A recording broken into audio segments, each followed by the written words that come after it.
এই বিলি ব্যবস্থা ঠিক মতো হয়েছে তো? আগে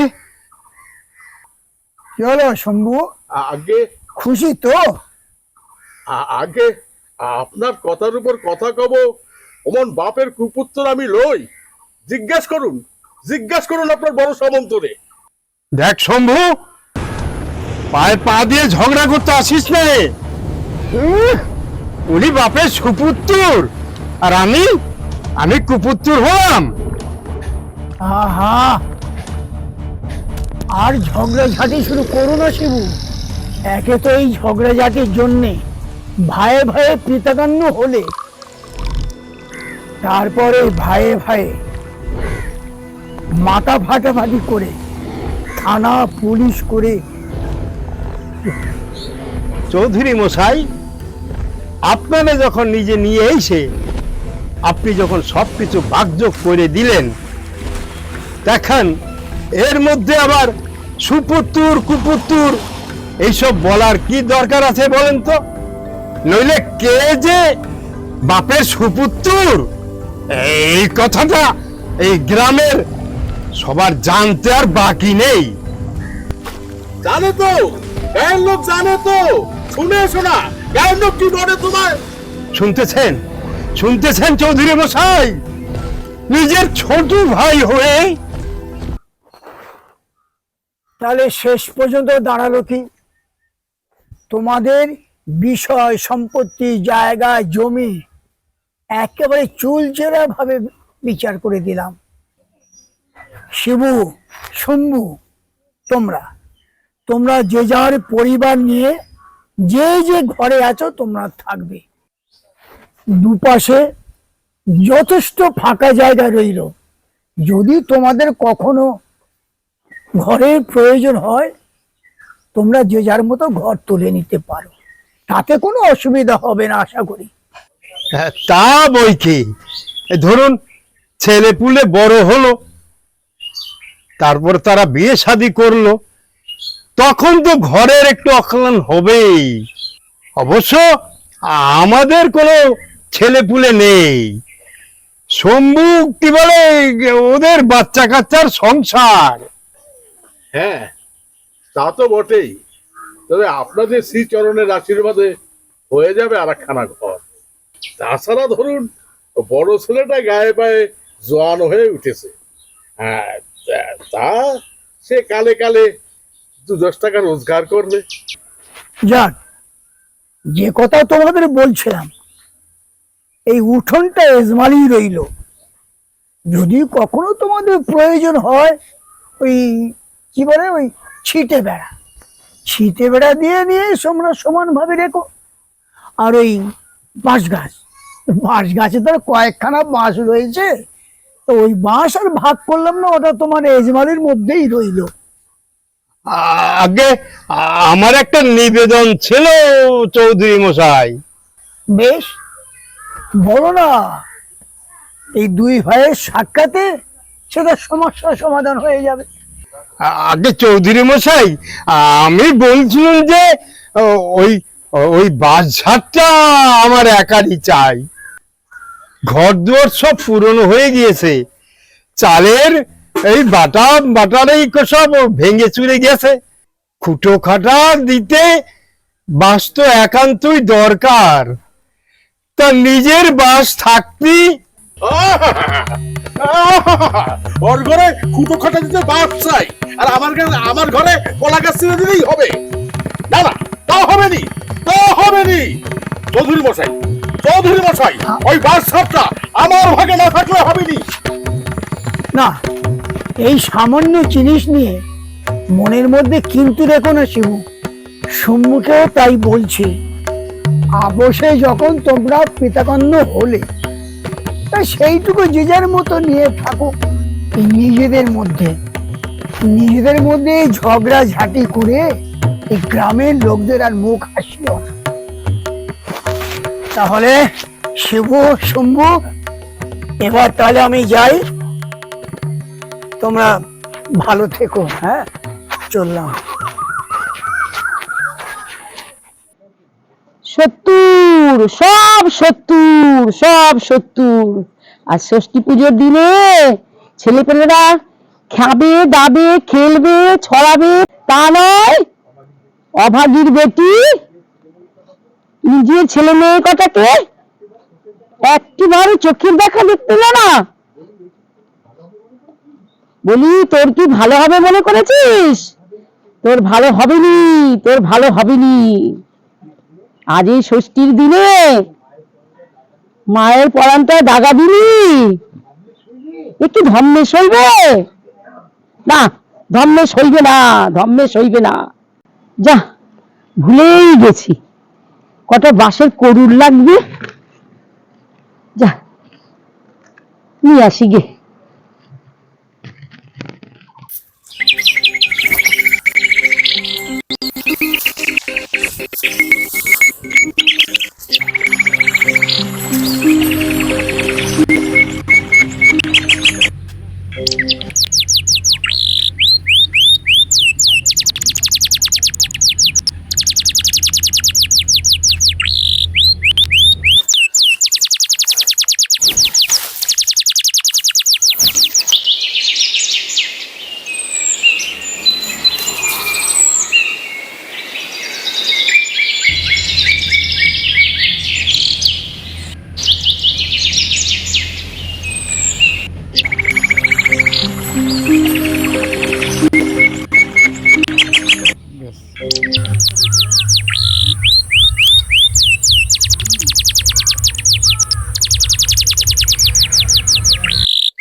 কি গো শুনছো?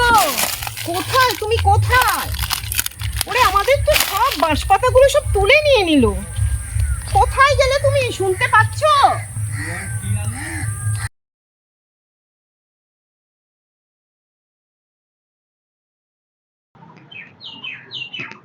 কি গো খাচ্ছ? সারাদিন বসে শুধু খাও। আর ওদিকে যে তোমাদের বড় গিন্নি বাঁশ ঝাড় লুট করে সমস্ত পাতা তুলে নিল। কি কি লুট হয়ে গেল? বাঁশ পাতা তো সব লুট হয়ে গেল। চলো দেখি, চল।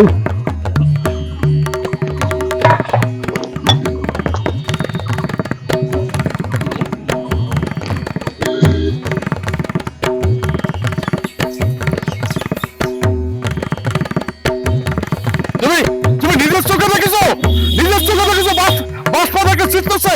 হ্যাঁ, তুমি তুমি বাড়িতে কেউ নেই? বাড়িতে কেউ নেই? ওঠো, ওঠো, বাস পাতা রাখো বলছি। দেখো আমাকে না বলে বাস পাতা তোমাকে কে হাত দিতে বলেছে? রাখো, রাখো বলছি। বলি বলি, ও ভালো মানুষের বেটি, এ কি তোমার বাপের ভাষণ পেয়েছো? হ্যালো হ্যালো হ্যালো বলছি, হ্যালো হ্যালো বলছি। যদি এই বাস ছাড়ের দিকে মারিয়েছো, আর তাহলে আমি বৃন্দাবন সামন্ত ছেলে শম্ভু সামন্ত নই। আজ এই ষষ্ঠীর দিনটাতে পুজো দেব বলে দুটো বাঁশের কোরল ছিঁড়েছি, তাই তুমি একটু হাত দিয়ে বাঁশের কোরুরটা আমার হাত থেকে ফেলে দিলে? তুমি একটু ভাবনা করেও দেখলে রে, কাদের কল্যাণের জন্য এই পুজো করি। ঠিক আছে, যাচ্ছি তোমার দাদার কাছে।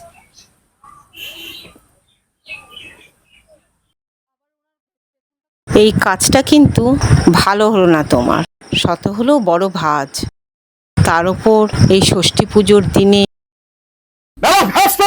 ছোট বউ, পিটুরি খাবি। বেলা হয়ে গেল, হাতে একটু জল দে। এবার লাঙলটা নিয়ে মাঠে যাই।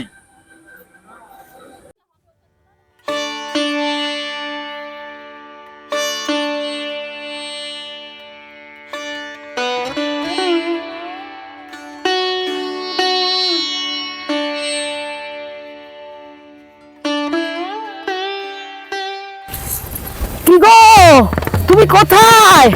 দেখবে এসো, দেখবে এসো। ওগো দেখবে এসো, তোমার ছোট ভাই আমাকে কি অপমানটাই না করলো, দুটো বাঁশ পাতা ছিঁড়েছি বলে। কি হয়েছে বল, কি হয়েছে বল? কে তোকে অপমান করেছে? কি এত বড় অস্পর্ধা? তোমার হাত থেকে বাঁশপাতা ফেলে দিয়েছে? চলো চলো দেখি, চলো।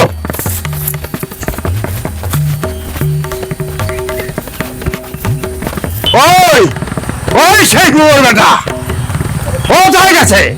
আজ একেবারে রক্ত গঙ্গা করে ছাড়বো। ওই আটকুড়ে বেটাটাকে হাতের সামনে পেলে এই হেসো দিয়ে টুকটু টুকটু করে ছাড়বো। এত বড় অস্পর্ধা! কই বাপাই বেটা হস্ত, বেরিয়ে আয়, বেরিয়ে আয়। যে বীর পুরুষ তোমার ভাই, সে কি তোমার জন্য ঘরে বসে আছে নাকি? আজ এর একটা হাসিলত করতে হবে, না হলে কিন্তু এর বাপের বাড়ি চললুম। বেশি কথা বলাস নে বড় বউ। আমি কি বলেছি যে ভিড় করবো না? দাঁড়া, যাচ্ছি আমি জমিদার বাড়ি বাবু।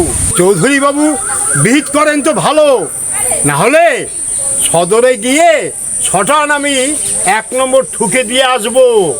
না হলে আমি বৃন্দাবন সামন্তের ছেলেই নই।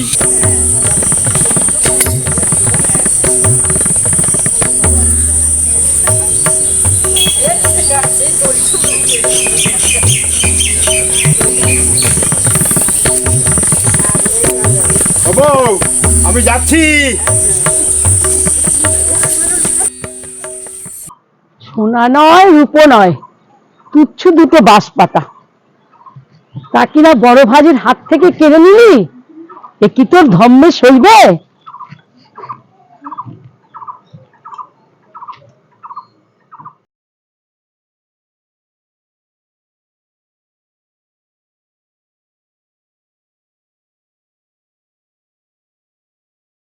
কই, এখনো তো এলো না।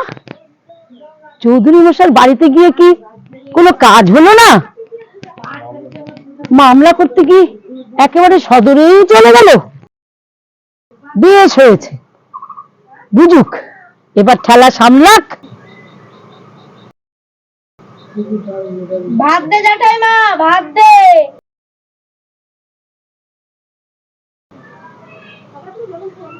ভাত দিবি না দিবি না তাই বল। আমি কি তোর জন্য ভাত রেঁধে বসে আছি? তোর স্বপ্ন অভাবী কোথায়? সেই আবাগির কথা আমি জানি না, তুই দিবি কিনা তাই বল, নাইলে তোর হাড়ি কুড়ি। গয়া গয়া দস্যি ছেলে, দুদিন হয়নি আমি হাড়ি কুড়ি কিনেছি। যদি একটাও ভাঙে, তোর জ্যাঠাকে দিয়ে আমি তোর এক ঠ্যাং যদি না ভাঙাই, তবে দেখবি। আচ্ছা, ভাত না দিবি তো না দিবি। নদীর ধারে সব মেয়েরা চিড়ে মুরগি দিয়ে পুজো করতেছে, বললুম আমি তাদের কাছে। আর ষষ্ঠীর দিনে পরের চেয়ে খেলে কি দুর্গতি হয় দেখবি, হতভাগা দস্যি কোথাকার। ঠাকুর দেবতার নামে গড় তুমি। আজ আমি বড্ড রেগে আছি, তাড়াতাড়ি ডুব দিয়ে ফিরে চলে আসবি কিন্তু। আর ষষ্ঠীর দিনে কার ছেলে ভাত খায় রে? পাটালি গুড়ের সন্দেশ, চাপা কলা, দুধ, দই, ফলাহার চলে না তোর? তবে তুই দিলি না কেন পোড়ামুখী? শোনো ছেলের কথা, এসেই বলে ভাত দে। কোথায় চান, কোথায় কি? আজ কি ভাত খেতে আছে?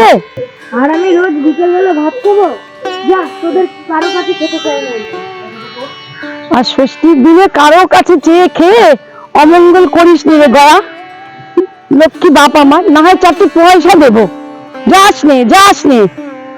চাই না আমি ফল, চাই না আমি পয়সা, তো ফলে আমি ইয়ে করি। কথায় বলে না, ওর কি কখনো আপন হয়? আর হবে কি করে? বাপটাই যায় অমানুষ। পাটালি গুড়ের সন্দেশ, দই, মিষ্টি, দুধ। না, পুকুরে গিয়ে একটা ডুব দিয়ে আসি।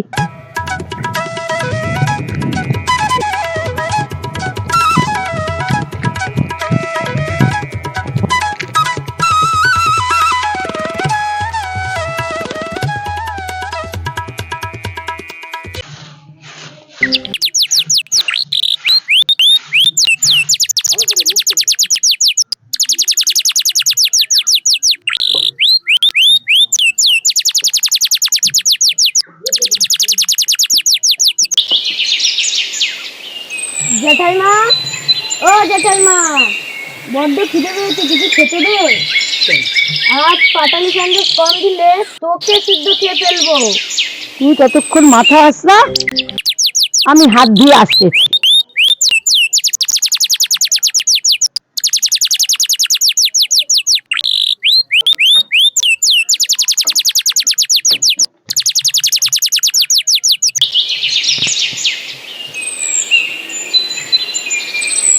ও জেঠাইমা, তাড়াতাড়ি আয়, আমার বড্ড খিদে পেয়েছে। বাবা, আসনটা তুই নিয়ে বসে পড়েছিস? সোনা ছেলে আমার, আমি এক্ষুনি তোমার খাবার নিয়ে আসছি।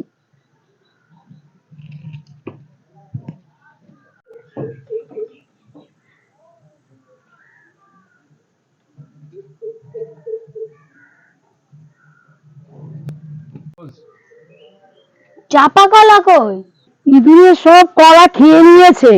এবার দেখছি একটা বিড়াল না পুষলেই নয়, একটা বিড়াল আনতেই হবে। কলা কখনো ইঁদুরে খায়?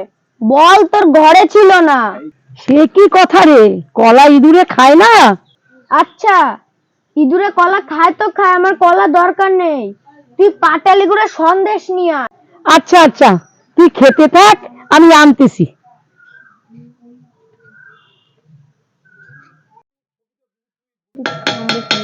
ইচ্ছা, এ ইঁদুরে খেয়ে নিয়েছে, ঢাকা দিতে ভুলে গেছি। সত্যি বলছি গয়া, বিশ্বাস কর, সন্দেশটা ইঁদুরে খেয়ে নিয়েছে। তবু বলছিস? সত্যি বলছিস? যা, তোর কিছুই খাবো না।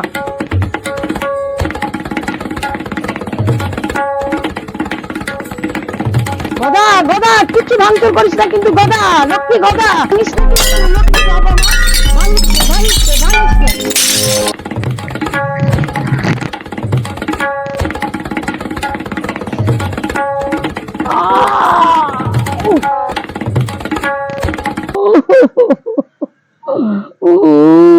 তুই আমাকে মারলি আরামজাদা।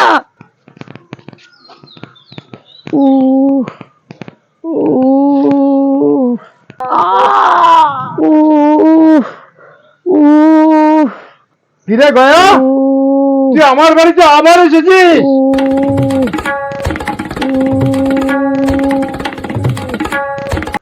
মেরে ফেললে গো, কি ব্যথা! হাতটা আমার ভেঙেই গেল মনে হচ্ছে। বলি ব্যাপারটা কি? ও মা, গয়া আমাকে মারলো।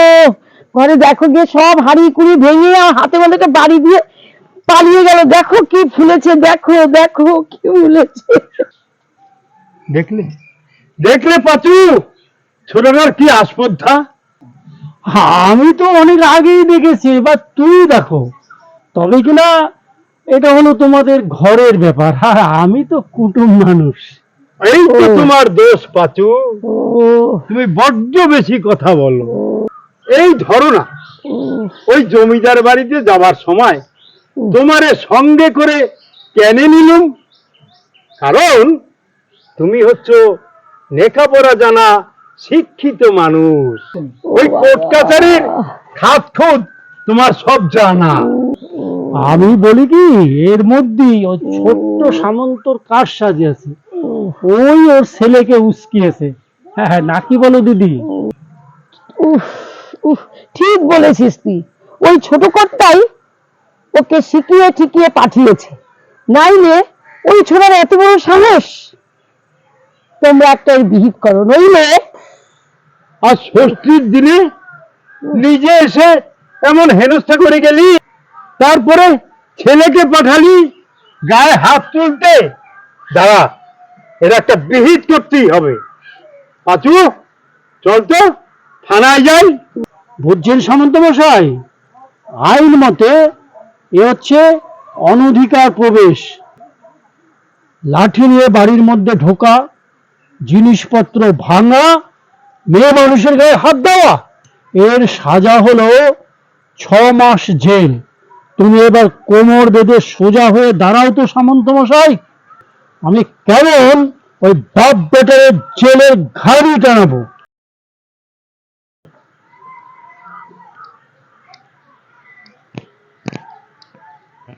এইবার ছোট কর্তা টের পাবে। আমাদের পাঁচু যখন এর মধ্যে নাক গলিয়েছে, তখন বাপ বেটাকে জেলের ঘানি টানিয়েই ছাড়বে। যাই খবরটা একবার শুনিয়ে দিয়ে আসি, এবার বুঝবে মজা।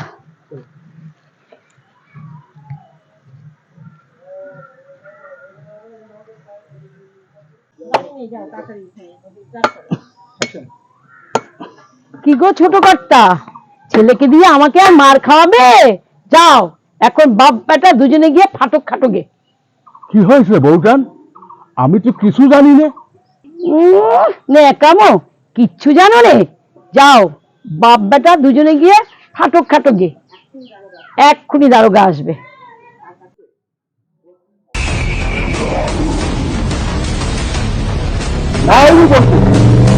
আমি কিছুই জানি না।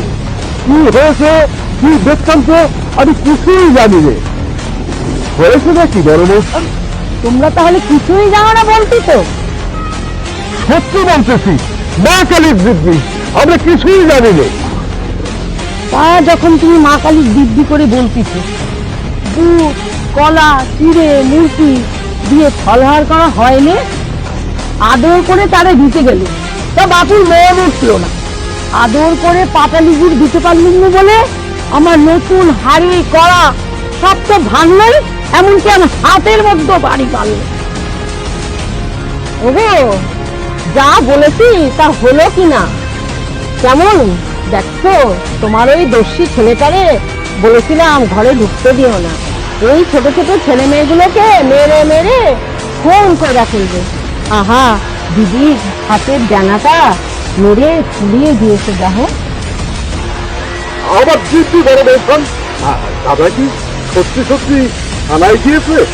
সত্যি বলছি ঠাকুরপো, মিথ্যে কথা বলবো কেন? মানুষটা সত্যি থানায় গেছে, সঙ্গে আমাদের পাঁচুও গেছে। ও বাবা, এর মধ্যে আবার পাশু বেয়ে এসে চুকেছে তোমার ভাই। ওর মধ্যে যত পেশাল বুদ্ধি। তা আমি জানি না ঠাকুরপো, আমাদের পাঁচুই তো তোমার দাদাকে থানায় নিয়ে গেল। নেত্য বলি দিদি, কোথায় নদীর পোল হচ্ছে, বললাম ছেলেটারে কাজে দাও, তা না দিয়ে স্কুলে পাঠালো। পড়বে, জানো উকিল মুক্তা হবে ওনার ছেলে, পড়ছে তো পড়ুক। আরে সাধে কি দেয়নি সেখানে? সবাই কি ঘরে ফিরতে পারে? অর্ধেক লোক মাটি চাপা পড়ে তলিয়ে যায়, তারা তল্লাশি মেলে না। দুগ্গা দুগ্গা দুগ্গা। তবে যাও বাপ বেটায় মিলে ফাটক খাটকে। ঠিক আছে, ঠিক আছে, আমি কালই গিয়ে বাসার কোলে নিয়ে ছেলেদের কাজে লাগিয়ে দেবো।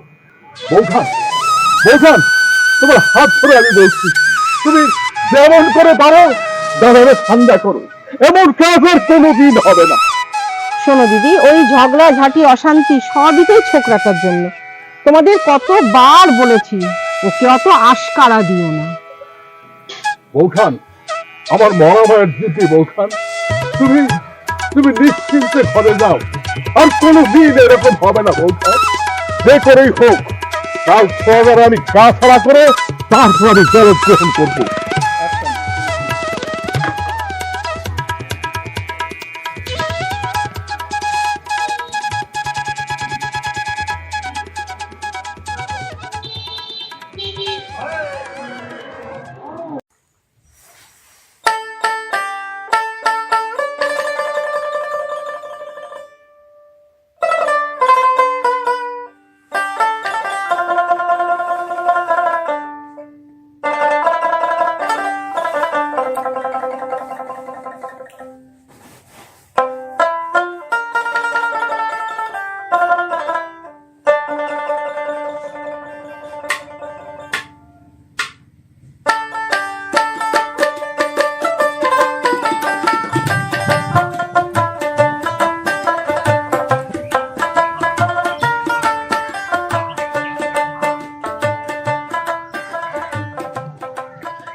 জেঠাইমা, ও জেঠাইমা, তোর যা আছে তাই দে, আমার বড্ড খিদে পেয়েছে।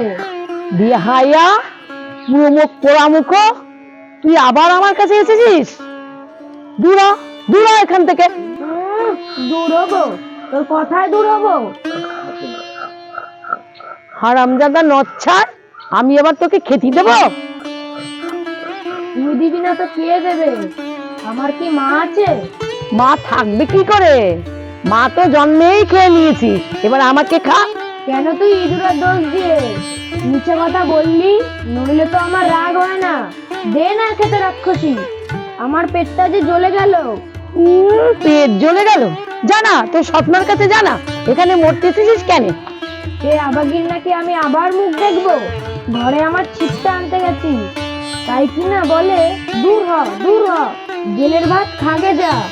তা তোর কপালে সেই জেলের ভাতি আছে, আমার গায়ে হাত তুলেছিস? এত বড় তোর আসপদ্দা! বারে বারে তুই আমার রাগের সময় আটকাতে গেলি কেন? তাই বলে তুই আমাকে মারবি? জানা, যা ফাটকে বাতে থাকবি, যা। তুই আমাকে ফাটকে দিবি? দিয়ে দেখ না মজাটা কিরম লাগে, নিজেই কেঁদে কেঁদে মরে যাবি। কাঁদতে আমার বই গেছে, যা আমার সম্মুখ থেকে। 70 বালাই কোথাকার। তুই আমাকে কিছু খেতে দে, আমার বড্ড খিদে পেয়েছে। সেই 7 সকালে কটা মুড়ি চিবিয়েছি। হারামজাদা পাজি চোর, আবার তুই আমার বাড়িতে এসেছিস? বেরো বেরো চোর, ধর ধর চোরটাকে, ধর ধর।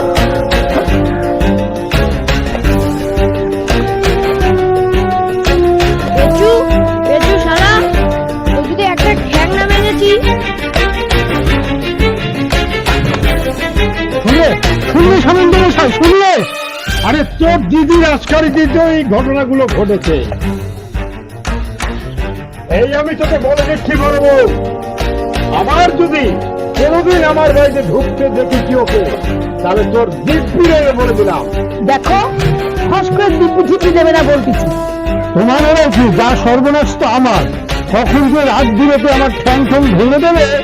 গা জ্বালানো কথা বলিস না পাখি, একটু ছোট্ট ছেলে না একটা কুকাজ করেই ফেলেছে, তার জন্য কি তোর ঠ্যাং ভাঙতে যাতিছে? হ্যাঁ, হয়তো তোমার দোষ দিদি, সব জিনিসকে তুচ্ছ করে দেখাও। আমারও হয়েছে এমন যে কারো বিপদ দেখলে আমি চুপ করে থাকতে পারি না। হ্যাঁ, কি বলো সামন্ত মশাই? হ্যাঁ, রাতটা বরং। ঠিক আছে বাচু, ঠিক আছে, আরে লজ্জার কি আছে?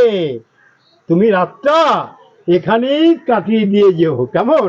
এসো এসো বাচু, এসো এসো এসো।